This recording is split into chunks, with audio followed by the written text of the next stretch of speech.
É isso aí, pessoal. Esse é mais um podcast Corandeu. Hoje, mais uma vez, estamos aqui com um tema muito legal, um tema intrigante, um tema que já causou muita discussão aí na história da igreja, mas que nós vamos tentar aqui sobrevoar, aprender um pouco com esses mestres que estão aqui nesse episódio hoje. Bom, então você já conhece, estamos aqui com o pastor Murilo. Murilo, dá um oi pro pessoal. E aí, galera, bom dia. Prazer estar aqui mais uma vez. Prazer estar aqui com o Levi, ser convidado mais uma vez para o Corandeu. Um prazer enorme estar aqui também junto com o reverendo Wilson. E espero que esse episódio seja também, assim como os outros, bem edificante para você, que talvez possa, pelo menos, dar uma direção e incentivar você ao estudo desse tema tão importante para a igreja cristã dos nossos dias. Valeu! Que bênção, muito bênção. O Murilo já é da casa, está aí com a gente em alguns episódios, meu amigo, parceiro. E agora também vamos apresentar ele, não precisa de tanta apresentação assim, né? Ele é pastor da Igreja Batista da Liberdade, também professor lá no Matt Burser.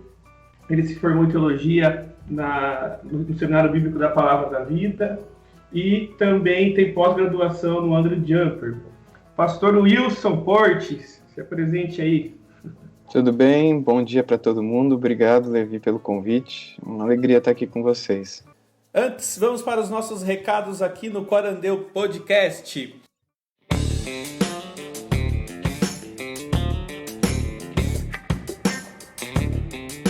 Nessa semana, nós recebemos um livro da nossa parceira, a Arauto Books. Isso mesmo, a nossa nova parceira Arauto Books nos mandou um livro que só pela capa aqui, eu já quero ler porque é de história da igreja, meu, e falou de história da igreja. Eu sou apaixonado por história da igreja e por literatura da história da igreja. Esse livro é A Igreja do Século XX, a história que não foi contada, de John Walker. John Walker, que viveu de 1922 a 2007, é natural de São Francisco e Estados Unidos. Ele fixou residência aqui no Brasil com sua esposa Ruth e seus 6 filhos em 1964.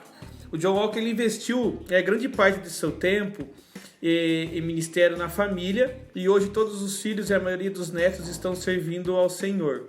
Bom, e eles deram também início ao Ministério de Literatura, que é a Impacto Publicações. E tem um capítulo aqui já que me chamou muita atenção, que é a contribuição chinesa para a reforma da igreja. Meu livro muito bom, 293 páginas. Já indico para vocês comprarem aí na Arauto Books. É só chamar eles lá no IG deles, que vai estar aqui na descrição desse episódio. Chama eles lá, chama eles no direct. No direct tem o WhatsApp, chama eles no WhatsApp. Eles entregam para o Brasil inteiro. Arauto Books. Tem vários outros títulos lá. Tem livros do Tozer, tem livros do Leonard Ravenhill, tem acessórios, tem muita coisa boa. Acessa lá o site deles, acesse o IG deles do Instagram e comprem com eles, tem muita coisa boa lá. Segundo recadinho rápido para vocês, agora aqui no Corandeu Podcast nós temos um novo programa, em parceria com a João Calvino Brasil. Já estamos gravando episódios aí com convidados especiais, pastores especiais, teólogos, gente muito boa aí conhecida no Brasil, tá? Fiquem atentos então com esse programa Calvin Cast, se chama esse programa Calvin Cast. É um programa que faz parte então aqui do Corandeu Podcast. Então no Calvin Cast nós vamos ter o pessoal lá da João Calvino Brasil. Eu faço parte hoje da equipe da João Calvino Brasil. O pastor Murilo também, que participa desse episódio, juntamente com o pastor Wilson Porte. O reverendo Murilo Moraes também faz parte da equipe da João Calvino Brasil. Vários outros irmãos lá, o Frank e Bruno, e outros irmãos que estão fazendo parte dessa equipe aí. E nós estamos gravando já com alguns convidados muito bons. Vocês vão gostar. Fiquem atentos aí então aos episódios que estarão disponíveis nos próximos dias da Calvin Cast, aqui dentro do Corandeu Podcast, não é em outro não, é aqui mesmo dentro do Corandeu Podcast. Nós vamos ter o programa da Calvin Cast, da equipe João Calvino Brasil. É um trabalho muito legal da equipe da João Calvino Brasil. Nós estamos traduzindo aí e-books, tem lá o site, tem o blog com artigos, agora também temos o Calvin Cast e outras novidades aí que aguardem que vão chegar do João Calvino Brasil, tá bom? Então vamos lá, vamos para esse episódio que está demais, a justificação pela fé, com o pastor Wilson Porte.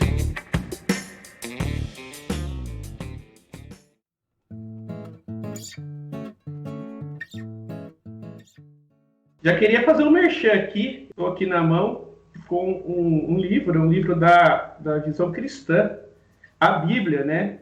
Umas heresias sendo discutidas na internet aí. É verdade. sobre o cânon da Bíblia, né?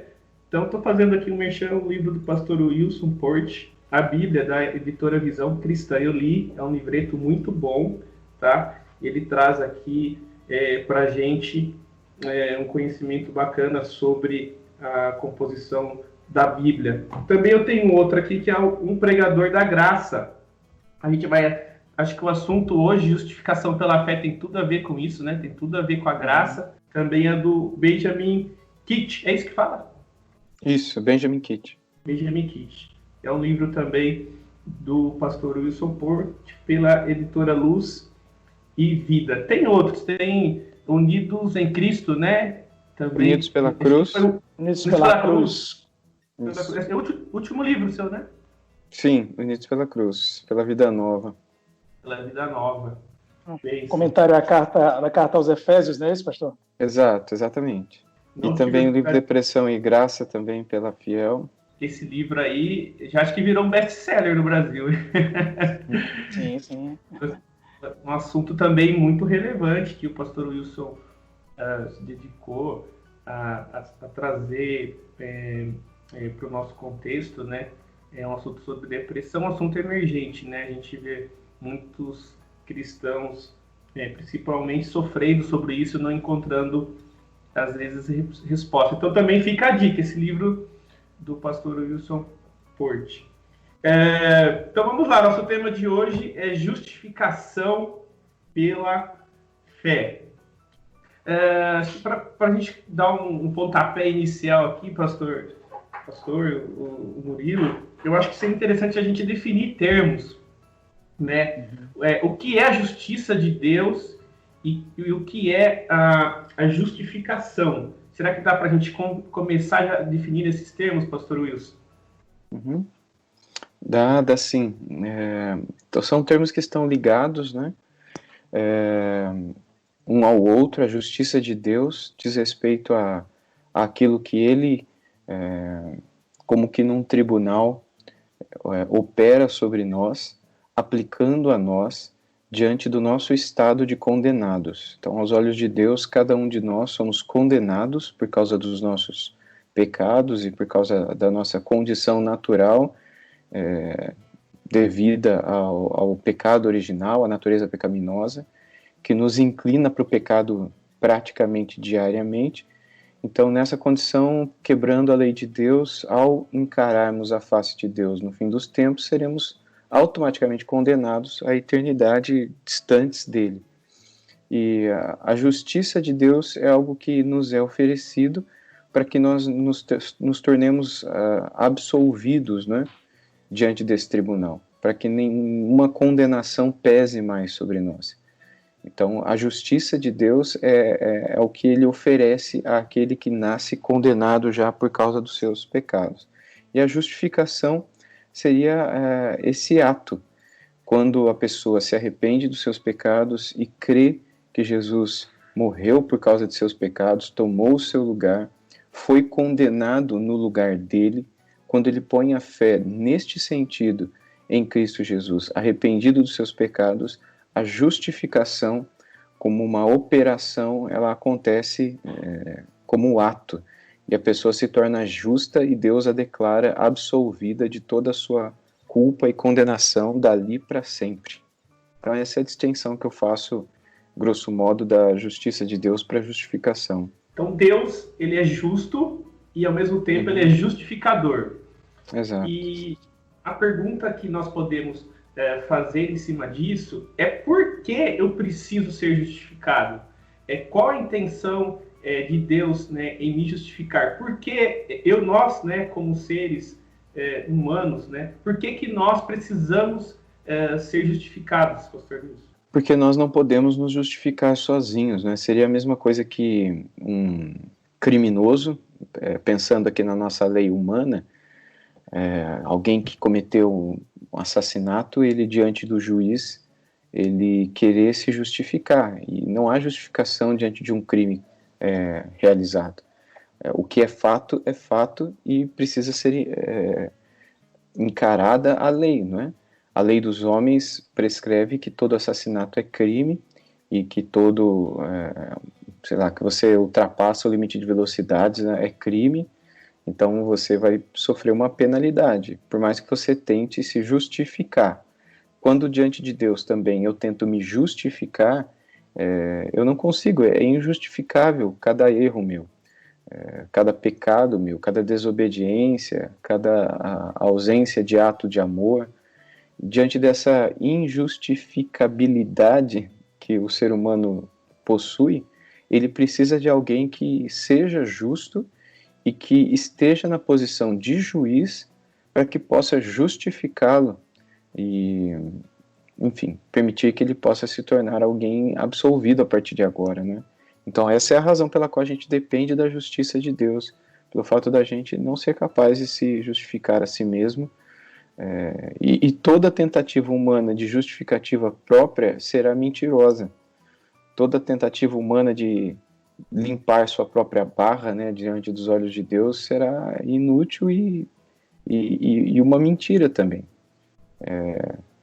A palavra de Deus diz que Deus despreza, né, toda tentativa de comprar a sua justiça. Então, aos olhos de Deus, toda tentativa humana de justificação é desprezível.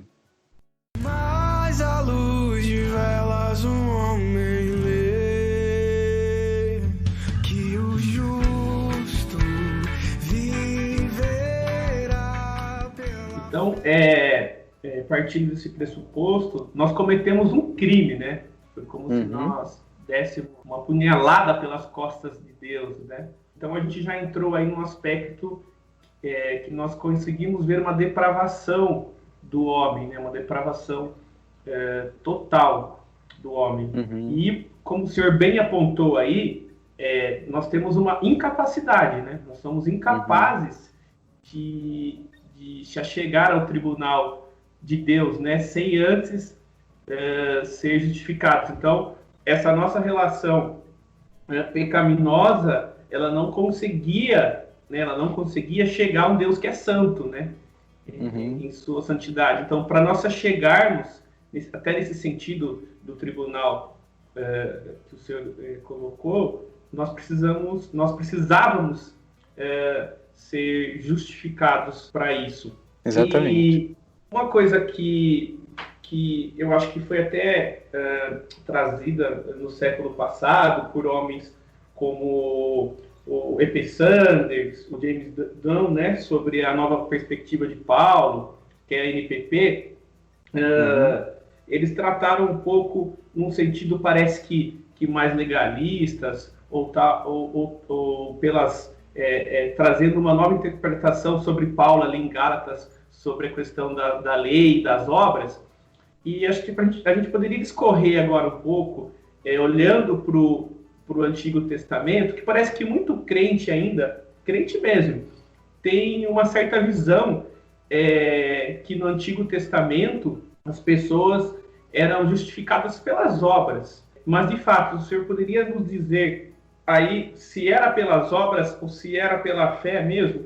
Com certeza era pela fé, pela graça, né? Quando a gente olha o texto de Hebreus capítulo 11, que fala dos heróis da fé, ele diz claramente que desde Abel, o filho de Adão e Eva, ele foi salvo pela fé. Quando ele continua na geração ali dos setitas, né, os descendentes de Sete, o outro filho de Adão, ele fala de Enoque, justificado também pela fé. Ele chega em Noé, dizendo que ele foi justificado pela fé. Abraão é o pai da fé, porque ele é o pai de todos aqueles que são justificados pela fé. No Antigo Testamento nós não temos nenhum, sequer sinal de que alguém tenha sido justificado por causa de obras ou por causa de cumprimento de lei. Pelo contrário, o que a gente encontra é uma condenação divina daqueles que querem ser justificados ou salvos, ou querem encontrar o agrado de Deus pela simples obediência à lei. Por exemplo, Saul, quando ele volta da guerra contra os amalequitas, ele traz o melhor da terra lá para sacrificar ao Senhor, e ele é repreendido pelo profeta Samuel, dizendo que Deus não se agrada de holocaustos. Mas foi Deus que mandou sacrificar holocaustos. Mas ele diz que Deus se agrada mais de um coração contrito e quebrantado, que a esse ele não desprezaria. Então, o que a gente percebe claramente é que o Antigo Testamento já prescreve a salvação como fruto da graça de Deus. Sempre foi pela graça de Deus e nunca pelo mérito humano, pela decisão humana. Não há nada que aponte para isso. As leis foram dadas tão somente para que elas apontassem para Cristo Jesus. Elas eram uma espécie de prescrição tipológica, a gente chama na teologia bíblica, que apontava para aquilo que aconteceria, mas uma vez acontecido, elas só servem como princípio. Elas não servem mais como algo que deve ser cumprido, né, diariamente, por isso que a gente não sacrifica mais hoje. Mas a lei não tinha como objetivo, ela por ela mesma, salvar. A lei, ela não salva, ela conduz àquele que salva, ela aponta para aquele que salva. Romano 7, né? Exatamente, e sempre foi assim, tanto hoje quanto antes. Nunca houve uma diferenciação no modo de Deus salvar, né? Bom, é muito interessante essa perspectiva dualista da igreja, e isso se deve, Levi, pastor Wilson, isso se popularizou, essa ideia de que o Antigo Testamento era uma religião de obras e o Novo Testamento é uma fé pautada na graça, né? A gente tem até aquele jargão de alguns dizem assim, não, mas ali, hoje eu vivo pela graça, né? No Antigo Testamento era pelas obras. Acho que o dispensacionalismo ele fez uma popularização dessa dicotomia, né? Sem deixar de maneira clara seus pressupostos. Eu acredito que uma outra dificuldade é de compreender teologia bíblica por parte dos cristãos evangélicos brasileiros. Quando a gente vai para o Gênesis capítulo 1 ao capítulo 3, você tem um grande resumo de toda a Bíblia. Você tem toda a lógica da cosmovisão cristã, da criação, da queda e de uma promessa de redenção e consumação. Então, se você não entende os 3 primeiros capítulos de Gênesis, dificilmente você vai entender o restante do Novo Testamento. Então, é por isso que, às vezes, isoladamente, se separam passagens da Escritura e não interpretam dentro desse contexto de uma teologia bíblica unificada da promessa do Redentor. Então, cada elemento do ofício religioso judaico, eles apontavam para esse Redentor prometido. Então, quando os israelitas estavam, por exemplo, tinham construído o tabernáculo, estavam ali com seus oficiais, né, que eram os sacerdotes, sumos sacerdotes, levitas, sacrificando cordeirinhos, com os pães da proposição, com cada um daqueles elementos que havia no culto judaico antigo. Eles estavam executando, realizando aqueles rituais, lembrando que esses rituais apontavam para um Redentor que havia sido prometido antes, aos seus antepassados. Então, quando eles cumpriam o ritual, eles estavam manifestando sua credibilidade na promessa de Deus de enviar um Redentor, na aliança de Deus com eles. É por isso que Paulo, lá em Romanos 4, vai falar de Abraão, vai falar dos antepassados. A epístola aos Hebreus, que tem inúmeras intertextualidades com o Antigo Testamento, eles sempre vão buscar no Antigo Testamento elementos do Antigo Testamento que se aplicam em Cristo e Cristo as supera todas. Né? Então, quando Paulo vai afirmar que Abraão foi justificado pela fé, para aqueles judeus em Roma que haviam crido em Cristo, e que faziam desde já essa diferenciação, eu sou judeu, então eu tenho essa linhagem, essa consanguinidade, então eu sou herdeiro dessas promessas, eu nem preciso dessa credibilidade toda em Cristo, porque eu já sou parte dessa aliança, não precisa da fé de maneira tão clara, tão abrangente na minha vida. Então Paulo diz, olha, Abraão foi justificado porque creu, né? E prova essa que quando Abraão vai em um daqueles montes lá do Moriá para sacrificar Isaac, ele vai crendo que Deus iria prover a salvação ali. Né? De alguma maneira, Deus iria providenciar a salvação e o personagem principal aparece, que é um cordeiro. Né? Uhum. Em cada um desses símbolos, cada um desses tipos, eles apontam para Cristo e era assim que os judeus iam sendo salvos, crendo na promessa antiga que era simbolizada e representada por esses elementos dos rituais judaicos, e não só os rituais, mas personagens também, né, da história do povo. Mas à luz de velas homem lê que o justo viverá pela fé. Então nós vimos aí que somos depravados, precisamos ser justificados e que essa justificação é pela fé. À luz disso, do que a gente já discorreu, a fé, então, ela é um dom de Deus ou eu mesmo consigo produzir essa fé? O que as Escrituras nos apontam sobre, então, eu ser salvo pela fé? Né? Ela é um dom de Deus ou eu consigo produzir a fé?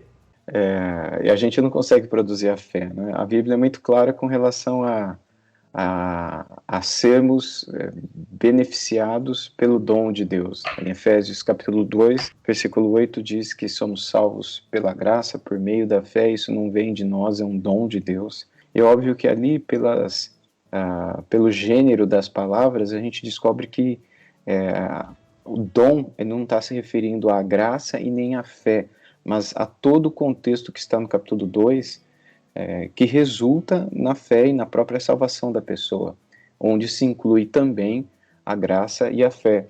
Então, a fé, ela é, junto de muitas outras coisas, um presente, um dom de Deus para as nossas vidas.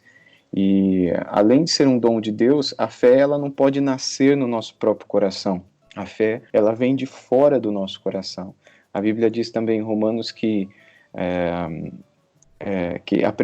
a fé vem pelo ouvir, e o ouvir da pregação da palavra de Cristo. Então a fé, ela vem, ela não está em nós, ela vem para nós. Mas vem de onde? Não é? Aí nós temos o texto de Hebreus capítulo 12 que diz que Jesus é o autor e o consumador da nossa fé. Ou seja, ela vem do próprio Senhor, que não somente é o autor, aquele que cria a fé, mas aquele que consuma a fé em nossas próprias vidas. Então, tudo que as Escrituras apontam são para uma fé que vem de fora, e não uma fé que é produzida dentro de nós.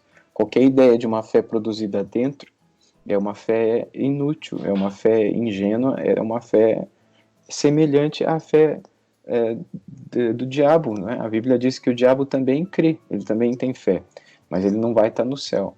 Mas essa fé dele é algo que é produzido nele por causa da prova que ele tem de que Deus existe, né? E Deus não se agrada desse tipo de prova, né? Porque importa que aqueles que... Aí Hebreus capítulo 6 diz que sem fé é impossível agradar a Deus. E quando a gente pensa em tudo aquilo que a Bíblia fala a respeito da fé, então é só Deus que nos dá aquilo que o faz se agradar conosco. Então a gente depende dele totalmente para a nossa salvação. E por isso que nós no final somos e seremos, né, totalmente gratos a ele pela nossa salvação. Eu queria aproveitar que é uma treta, parece ser uma treta, mas na treta a gente aprende, como eu já disse aqui em outros episódios. Uhum. Mas aproveitar que nós estamos aqui com o pastor presbiteriano, o pastor batista, e fazer uma pergunta que a gente vê que no evangelicalismo ainda é visto como um assunto ainda não certo, parece, por alguns crentes. Mas uma vez uma senhora falou assim para mim: olha, eu não vou na igreja presbiteriana porque lá batiza criança. Mas nós estamos aprendendo aqui, então, que nós estávamos depravados, nós precisamos ser justificados, essa justificação é mediante a fé. Somos salvos, como o pastor citou, mediante a fé, né, através da graça. Murilo, então eu também queria dar essa oportunidade para vocês. Batismo salva. Batismo é, então, um rito de salvação, tanto no contexto batista quanto no contexto presbiteriano. Queria dar essa oportunidade também do Murilo trazer essa ideia, né? Por que presbiteriano batiza criança? O Levi foi longe agora, né?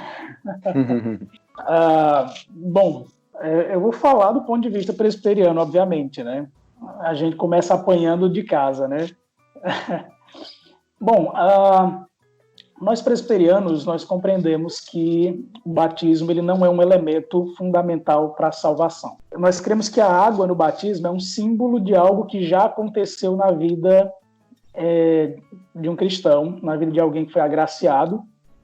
Nós entendemos que regeneração é algo que acontece de maneira suprateórica, não é algo que você precisa primeiro compreender, né? Eu vou compreender a regeneração para que o Espírito Santo me encontre habilitado para me regenerar. Então, nós acreditamos que quando um indivíduo cristão convertido, ele vai professar a sua fé, ele vai sinalizar algo que já aconteceu com ele, ele vai sinalizar algo que já passou, no sentido daquele start, aquele início, trazer de volta a vida.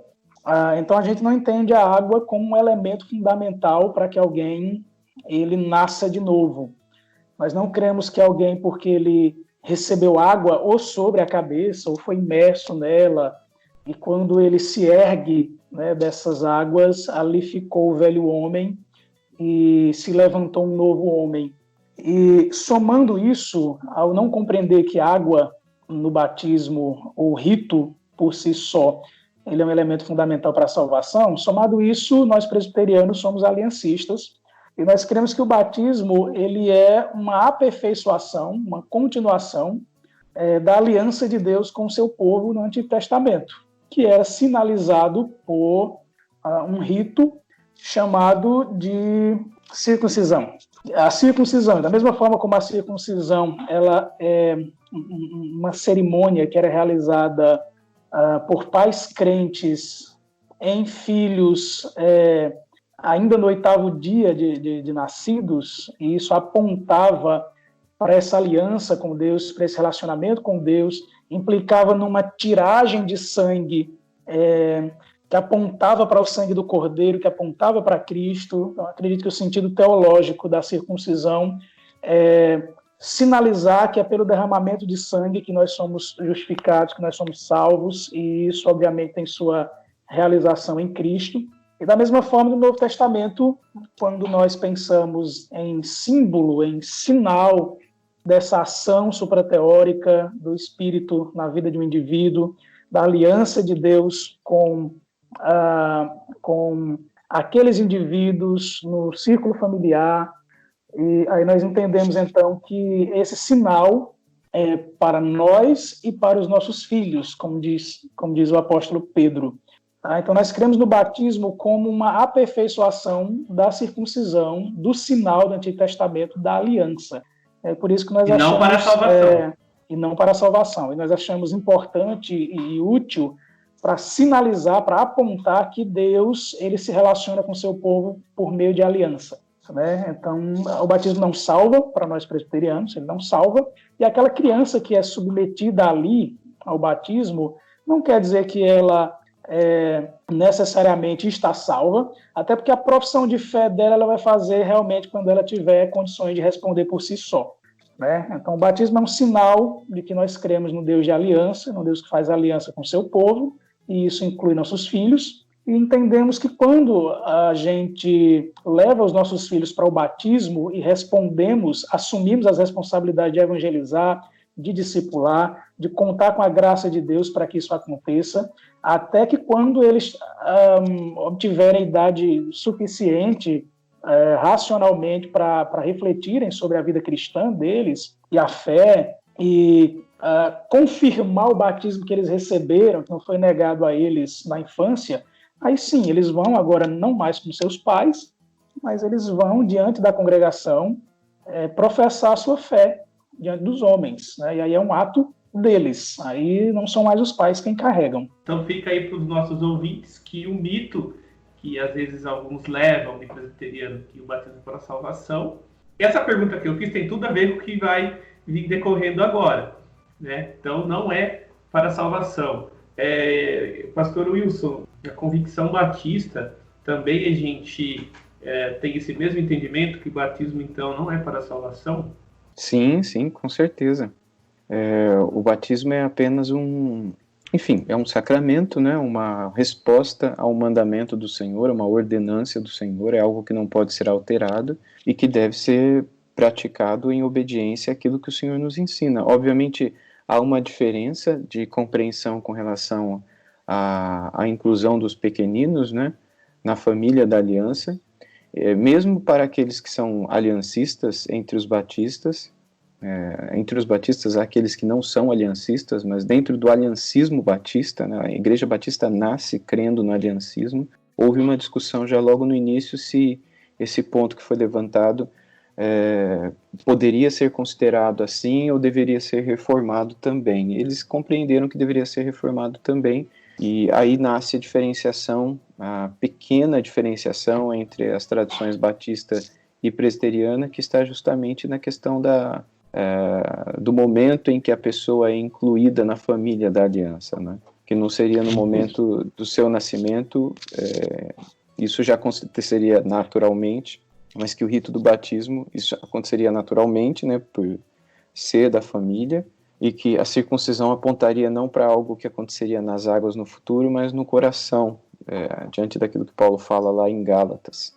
Então, ali que nasce a diferenciação entre a visão batista e presbiteriana. Mas como o próprio reverendo falou, é algo periférico, do qual não depende a nossa salvação, por isso não há uma exclusão, digamos assim, né, de amizade, de comunhão, ou mesmo de consideração entre batistas e presbiterianos, porque para aqueles que são sérios e compreenderam o ponto, eles entendem que não há nenhuma heresia aqui, mas a compreensão de dois lados de uma mesma moeda.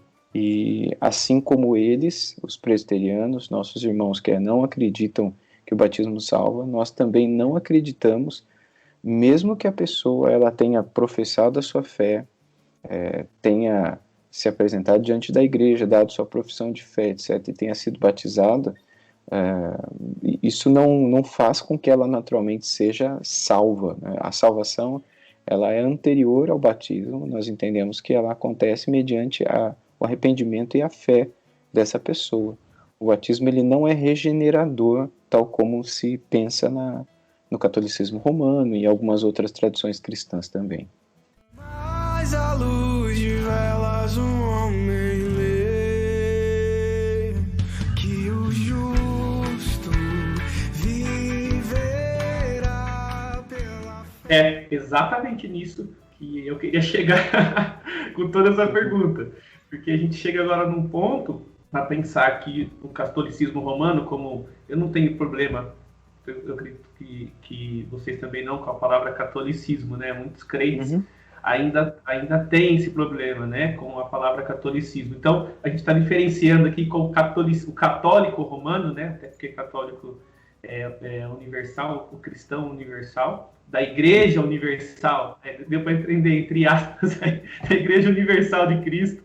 Na verdade, o catolicismo romano ele não crê que acontece a salvação no ato do batismo. Eles acreditam que o batismo é um dos atos necessários, um dos sacramentos necessários para que a pessoa seja salva.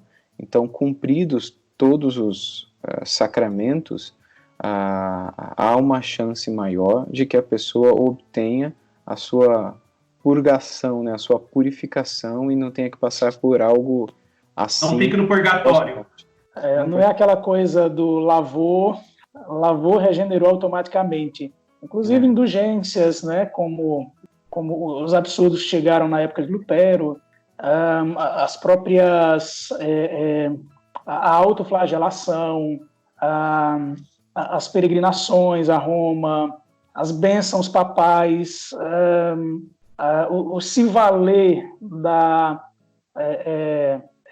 no trabalho auxiliar sacerdotal de Maria, né, como comedianeira. Então, se valer de Maria, se valer dos anjos, se valer dos santos canonizados, se valer também da obra redentora de Cristo, se valer da prática de boas obras, da aquisição de indulgências e do cumprimento dos sacramentos. Então, é uma série de elementos que vão contribuindo para a justificação do fiel. Já vimos aí que o católico em si crê nessas outras confirmações, que tem o crisma, né? Inclusive dentro dos 7 sacramentos deles lá, acho que o crisma também faz parte, que é a confirmação, né, disso para eles. Mas a luz de velas homem lê que o justo viverá pela fé. Dá para a gente dá para o senhor passar uma visão rápida de como os pais criam então os pais da igreja criam nessa justificação da fé, justamente o que o pastor Murilo citou, a gente chegando nesse período aí que Lutero então traz esse ápice aí da justificação da fé, se a gente pode dizer assim, combatendo aí as indulgências.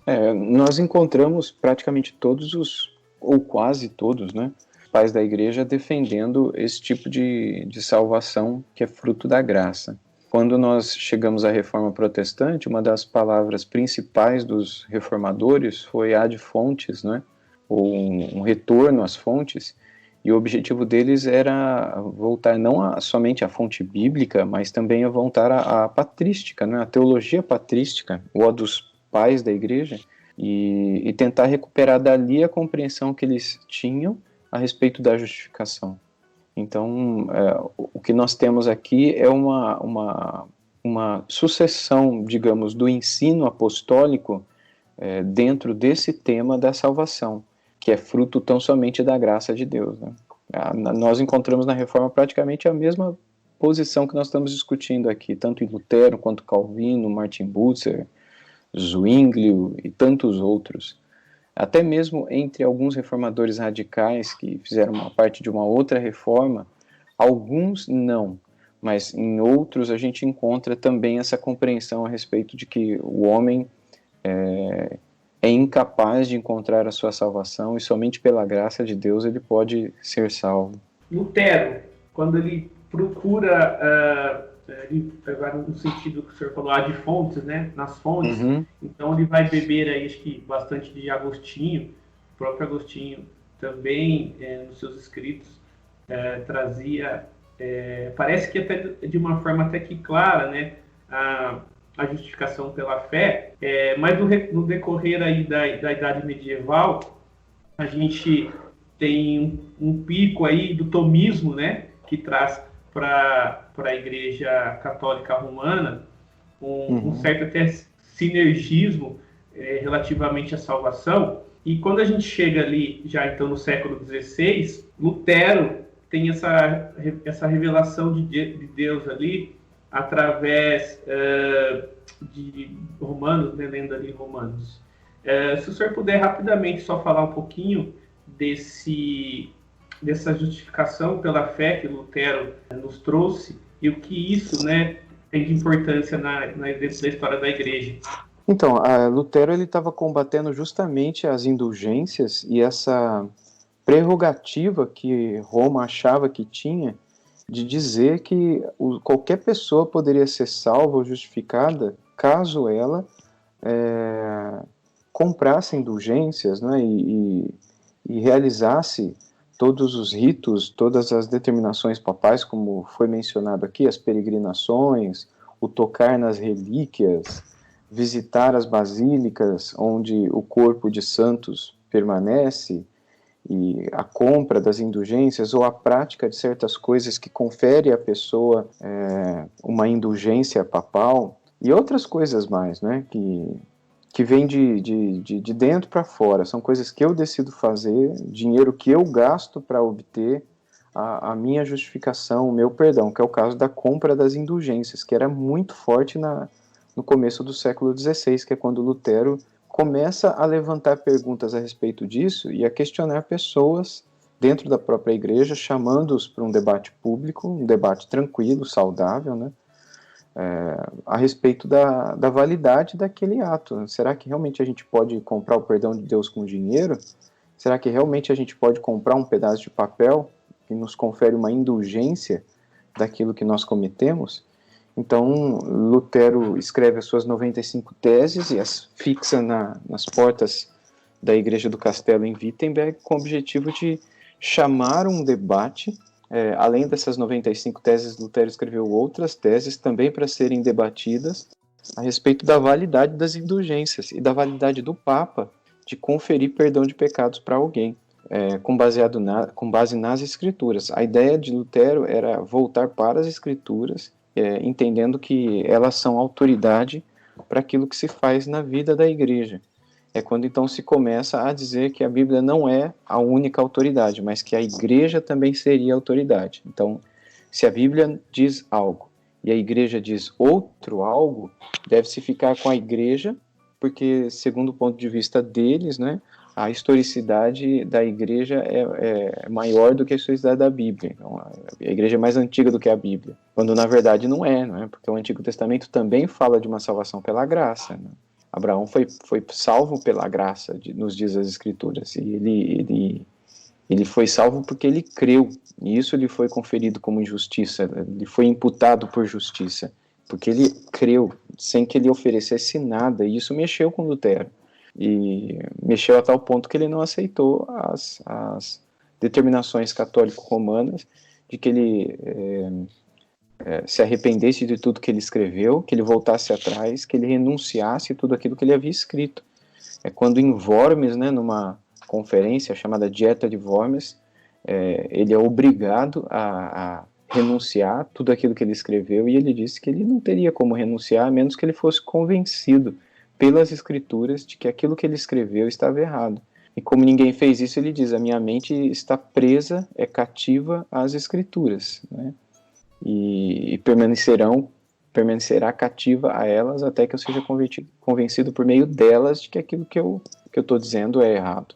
Então, a partir daí, ele começa a pregar e a escrever e a ser perseguido também muitas vezes, com o objetivo de ensinar essa salvação que é fruto do amor de Deus, da graça de Deus, que deseja perdoar o pecador que é incapaz, que está morto, como o apóstolo Paulo escreveu em Efésios 2, em seus delitos e pecados, e que é totalmente incapaz de fazer qualquer coisa para sua própria salvação. Então é a partir daí que Lutero começa, né, aquilo que a gente chama de reforma da igreja, ou reforma chamada pelos católicos romanos de reforma protestante, né, que na verdade foi um retorno aos pais da igreja, um retorno às Escrituras, um retorno à verdadeira tradição da igreja, né, e não aquilo que alguns papas na Idade Média tornaram a igreja.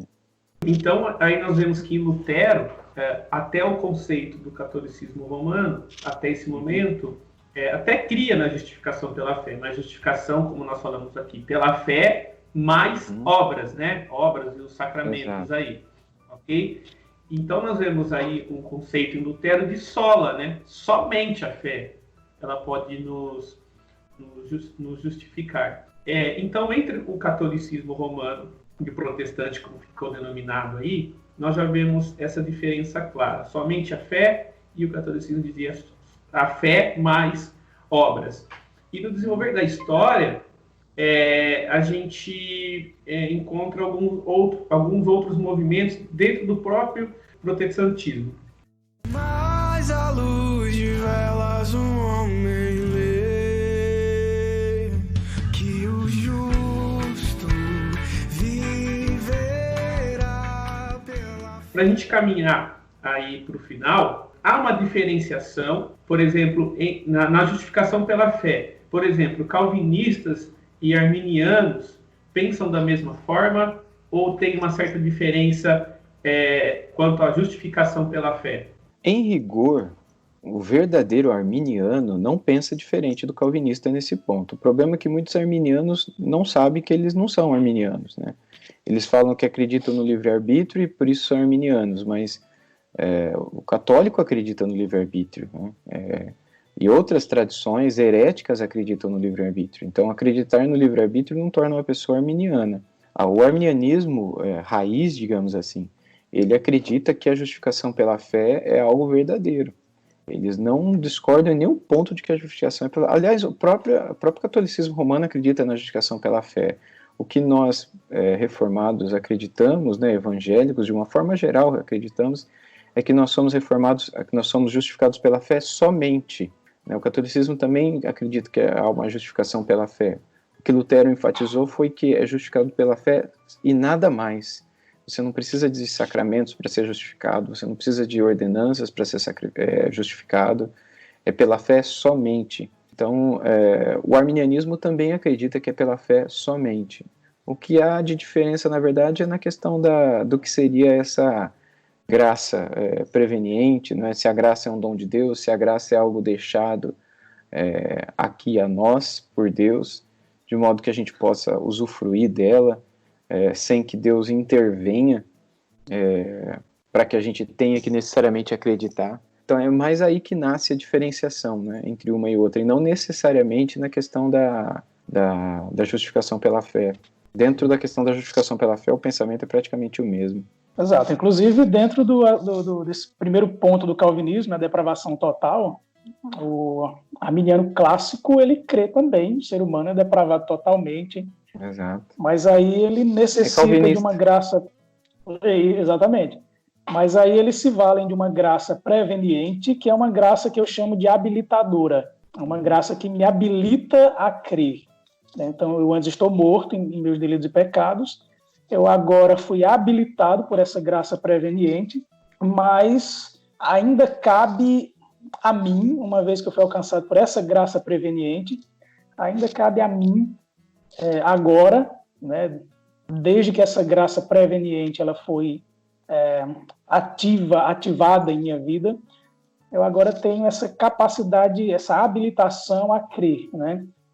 Mas ela não é uma graça que ela lhe compele a crer. Ela não é uma graça que ela vai, de maneira irresistível, lhe arrastar para a fé. Ela é uma graça que lhe habilita a crer, né? E aí ela fica por aí. Bom, então nós vimos, só fazendo um resumão para a gente caminhar para o final, que nós somos depravados, precisávamos ser justificados perante Deus. Essa justificação é mediante a fé, não é pelas obras.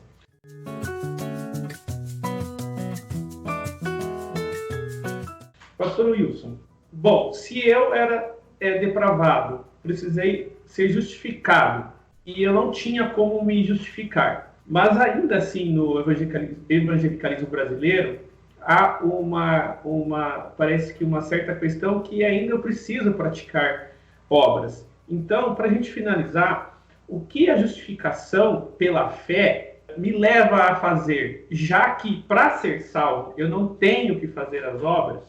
Então, o que a justificação pela fé me compunge a fazer? O que ela muda na minha vida como crente salvo mediante a fé?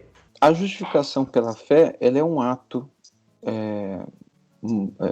estanque, né? Um ato que acontece de uma vez por todas, somente. Como num tribunal, o juiz, depois de ouvir tudo aquilo que promotor e advogado dizem, ele bate o martelo e diz a sentença. Então, naquele momento que ele diz a sentença, o réu ele é ou condenado ou absolvido. A ideia da justificação pela fé somente é um ato também no qual Deus declara justo, absolvido, aquele que antes e por toda a sua vida vivia como um condenado, até aquele momento em que ele, arrependido dos seus pecados e crendo em Cristo para a sua salvação, obteve a justificação de Deus, a absolvição de Deus, o perdão de Deus, né? A anulação de toda a culpa pesava contra ele. Agora nenhuma condenação mais há, né? Como diz Paulo também nas suas epístolas. Então, a justificação em si é isso, é um ato de Deus. Agora, isso vai gerar na pessoa uma nova vida, isso está ligado à regeneração também, né? Ou seja, a pessoa ela recebe um novo coração, conforme escreveu o profeta Ezequiel, e aí ela vai ter novas atitudes de vida, é uma nova história, um novo caminhar, é um amor pela santidade, a pessoa começa a ver beleza nas coisas de Deus e profunda tristeza naquilo que ofende a Deus. Nós passamos a amar aquilo que Deus ama, e a gente passa a sentir repulsa e tristeza e até nojo, muitas vezes, por aquilo que Deus também sente nojo. E embora ainda sendo atraídos e seduzidos por essas coisas, mas elas nos ferem a partir de agora, por causa desse novo coração que recebemos. Então, a justificação, ela, embora seja um ato, ela é o início de uma nova experiência de vida que agora a gente tem. Graças à justificação, nós recebemos o Espírito Santo em nossas vidas. E uma vez que o Espírito Santo de Deus habita em nós, como no povo de Deus, nós acabamos não conseguindo mais viver como antes a gente vivia, né? As nossas atitudes serão outras, as nossas inclinações serão outras, as nossas paixões serão outras. E a gente vai passar a olhar para o próprio Deus de um modo diferente, né? Então a justificação é algo que acontece de uma vez por todas na nossa vida, mas que nos desperta para uma nova realidade de vida, para um novo estilo de vida. Então, a pessoa que fala que, eu sou salva, então já que eu sou salva, eu não preciso levar a sério isso, eu posso... Muitos batistas falam isso, né? Eu sou salvo para sempre. Então, beleza, eu posso cometer pecado porque eu não vou perder a salvação nunca. Então, se a pessoa tem esse tipo de comportamento ou pensamento, isso só significa que a pessoa nunca foi salva de verdade. Porque a justificação gera em nós um amor e uma sede. É como um galho seco que agora foi enxertado numa árvore. Não tem como você se separar dessa árvore mais. A tua vida muda, os frutos começam a brotar, as folhas começam a brotar. E se você falar, não, agora beleza, estou salvo, posso sair por aí fazendo qualquer coisa, é sinal que você nunca foi ligado. Você permanece seco e morto. Legal. E pronto para queimar da mesma maneira como você estava antes, né? Quando me perguntam também sobre isso, eu uso uma palavra bem calvinista. Cara, para mim é irresistível servir. Quando eu entendo, né, o que eu cometi contra Deus, que eu fui salvo, o que a graça fez com a minha vida, né, através dessa salvação proporcionada mediante a fé, através da justificação em Cristo Jesus, né, é Ele que através dele que nós temos isso. Para mim é irresistível servir, né? É irresistível viver essa nova vida que nos foi outorgada, né? Que nos foi dada. Vou dizer que o pastor Wilson foi cirúrgico aí nessa resposta aplicativa, né? Pensando na realidade da nossa igreja. Isso não é um mal só dos batistas, de fazer essa afirmação ridícula, né? Se eu sou salvo, então eu posso fazer o que eu quiser e no final vai dar tudo certo. Presbiterianos também, alguns presbiterianos têm esse mal também. Mas é isso, é uma nova vida, é um coração agora que ele tem uma teorreferência, que ele é teotrópico, que ele não tem outra alternativa possível a fazer, a não ser se submeter à vontade do seu Senhor, que ele justificou, que ele comprou. E essa percepção como o apóstolo Paulo, de que antes eu era escravo do pecado, agora eu sou escravo de Cristo, né? Ele é o meu Senhor, Ele é o meu dono. E isso deve mudar minhas prioridades, deve mudar minhas atitudes, uma vez que minha mente ela é agora pautada, cheia, né, pela ortodoxia, pela verdade, pela Escritura. Isso deve moldar meus sentimentos, né, minha ortodopatia, meus desejos, minhas volições, e deve resultar em práticas saudáveis, dignas de uma vida cristã, que é a nossa ortopraxia. Então isso muda o indivíduo por inteiro. Mas se não muda, não estou dizendo que alguém vai da noite para o dia se tornar um santarrão, né? Alguém que não peca mais, não vai acontecer. Mas essas mudanças elas são constantes na vida de um cristão. Ele vai abandonando naturalmente os vícios, ele vai deixando de sentir prazer por coisas que ele agora considera imundas, nojentas. porque são nojentas para Deus, né? Então, tudo isso que o pastor Wilson falou, né? Eu só coloco minha assinatura embaixo. Mais à luz de velas um homem lê que o justo viverá pela fé. A justificação foi um ato que já aconteceu e a santificação é um processo que vai na vida do crente até ele morrer ou até Jesus voltar, né? Pastor Wilson, muito obrigado. Foi um prazer. Queria agradecer, né, pelo senhor estar aqui, por ter disponibilizado esse tempo. E onde nossos ouvintes te acham seus materiais, internet, deixa aí para a gente, para eles poderem te procurar, e dá para a gente aí uma bênção final para encerrar esse episódio, por favor. Ok, vocês podem me encontrar principalmente no YouTube, youtube.com/Wilson Porte Júnior, Júnior é JR, e lá eu posto vídeos diariamente, às 8 horas da manhã, devocionais, né? Então vocês podem encontrar ali todos os dias de manhã a série Lírios do Campo, e além dessa série que eu posto diariamente ali de devocionais em vídeo, tem muitas aulas, sermões e palestras, etc. lá no meu canal no YouTube. Vocês também me encontram no meu site, wilsonporte.org, onde eu disponibilizo também curso de grego e curso de hebraico, além de alguns textos e artigos, e um curso também sobre depressão e graça. E também no meu Instagram, que é onde eu praticamente divulgo quase tudo que eu faço, quase tudo que eu publico. O Instagram também é Wilson Porte Júnior, Júnior JR. Na verdade, vocês me encontram em todas essas redes sociais, né? Facebook, Twitter, Instagram, é tudo Wilson Porte JR. Então é isso. Despede aí com uma bênção final para a gente, Ok. por favor. Vamos orar. Pai querido, obrigado, Pai, por esse tempo, obrigado por falarmos das Tuas verdades, obrigado por falarmos do Teu cuidado, do Teu amor, da Tua bondade, vistos em nossas vidas por meio da justificação que recebemos graças à Tua intervenção sobre nós.